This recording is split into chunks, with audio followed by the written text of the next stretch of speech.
In 1997, I was the only single man among my peers. We were all Navy lieutenants, and we were all going through an extensive training program, and we were all about to go report to our ships, but first we were all going to get to enjoy 30 days of leave. My married friends knew exactly what they were going to do with their 30 days.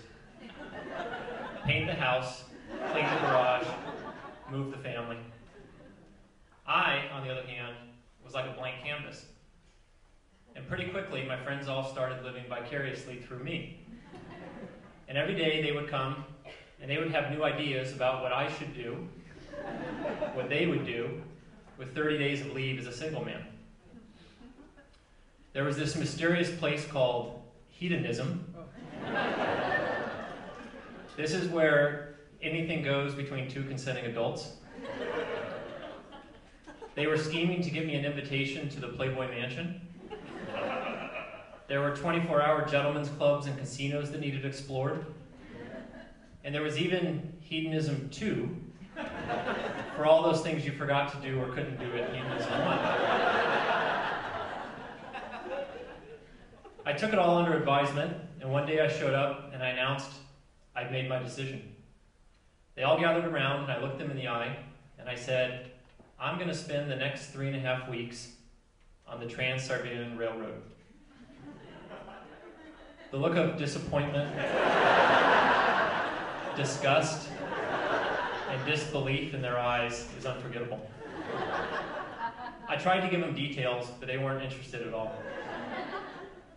But I wasn't dissuaded. You see, I had studied Russian since being in junior high school, and until now this was something that, a journey that would be unattainable. So I was committed. There was just one minor detail. I wasn't allowed to go.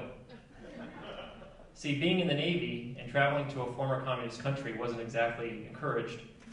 So technically, I was supposed to get permission from the embassy in Moscow to make this trip.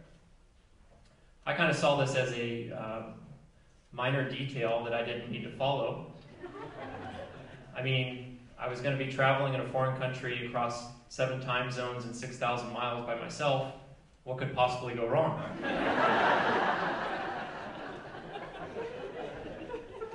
So I said nothing to the embassy. I packed my bag, and I went. And my plan was going very well until about day 3, when my train was about 1,000 miles east of Moscow and arrived in a little town called Perm. And Perm was where I got off the train to look around, take a few pictures, and through some miscommunication and mistranslation on my part, my train left without me. And not only was it my train, but it was my bags, my passport, my visa, my traveler's checks, and my plane ticket back home. All of it screaming into the Siberian tundra without me.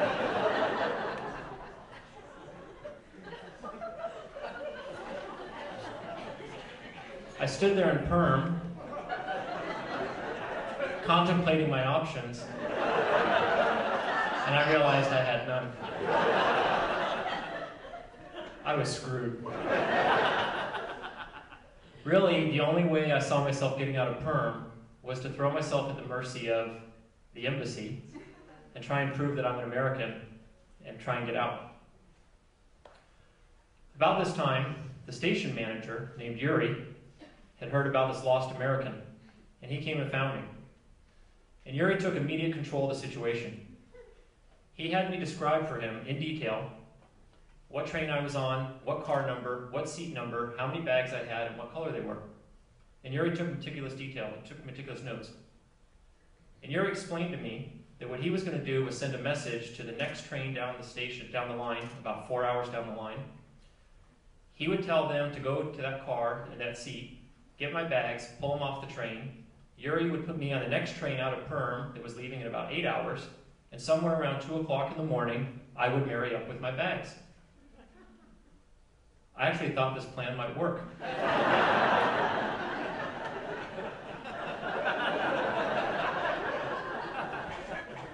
And that's when Yuri explained that he didn't have a computer or a telephone or even a fax. He was going to send a telegram to the next station. And I realized that my whole life as I know it hung in the balance of a telegram in Siberia. I was really, really screwed. So I went outside the station in Perm, and I have about 8 hours to kill. And I'm sitting there contemplating my new future here in Siberia. And two Russian soldiers, who look about 16 years old, in sort of a hodgepodge mix of uniforms, come walking up to me and look me in the eye, and they ask me for money. And I don't understand what they're doing until I start to realize that back in that day, the Russian military was notorious for not paying its soldiers, and so a lot of them resorted to panhandling. And that's what they were doing. They were asking me for money. I didn't really have the heart to explain to them that I was probably more destitute than they were. And frankly, they were my only friends in Perm right now. So I didn't want them to go away. I didn't have money to give them, but I thought to myself, maybe I could trade something. In fact, I was eyeing a hat that one of them was wearing that had the old Soviet star on it. And I thought to myself, if I do make it out of here, I at least want some souvenir. So I thought I would maybe offer a trade.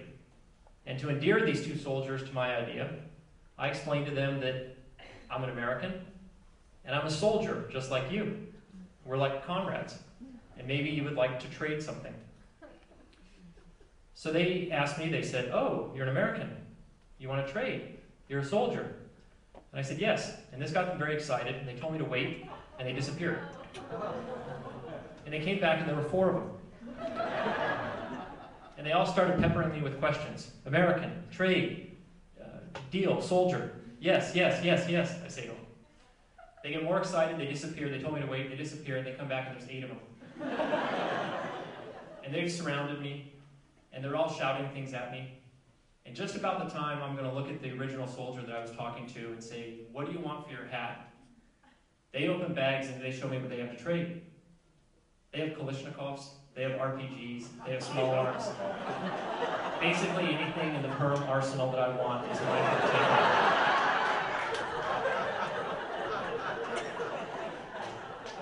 Oh my God, how did I get in this mess? All I wanted was the hat. And right at that moment, I think to myself, not only do I have to now explain to the embassy that I'm an American and that I'm here without permission, but what I'm doing trading arms in Perm. And as I see my Navy career and my life just spiraling out of control, I'd say to myself, I'm not screwed, I'm fucked.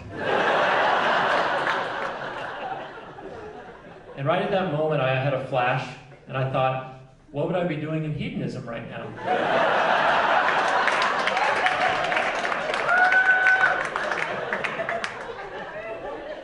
But there's such a commotion on the train platform that Yuri shows up again. And he diffuses the situation. He explains the misunderstanding to these soldiers. They put away their weapons. And Yuri basically puts me in solitary confinement at the train station until my train comes. When my train did come, Yuri walked me to the train, and as he was putting me on board, he and I had this sort of intense Dr. Zhivago moment where I looked him in the eye and I said, "Yuri, do you really think I'm going to see my bags again?" And he just smirked and slammed the door, and the train lurched forward. Yuri's instructions to me were very clear and simple. Don't fall asleep and don't waste any time. When the train was going to arrive at this next station, I had basically less than 5 minutes to jump off, run into the station, find my bags from the manager there, grab them, and get back on the train before it left again. When the train did arrive at that next station, I was wide awake. I was standing in the vestibule, and as the train stopped, the door flew open, and as I was ready to jump off, I couldn't. Because blocking me was a little Russian potato-faced grandmother and grandfather, She has my duffel bag, and he has my LL Bean backpack. And for a moment, I think that they're escaping with my bags. But they just smiled at me and handed them to me, and I never even had to get off the train. Everything was there. And I continued on. Last September, I retired from the Navy after 21 years.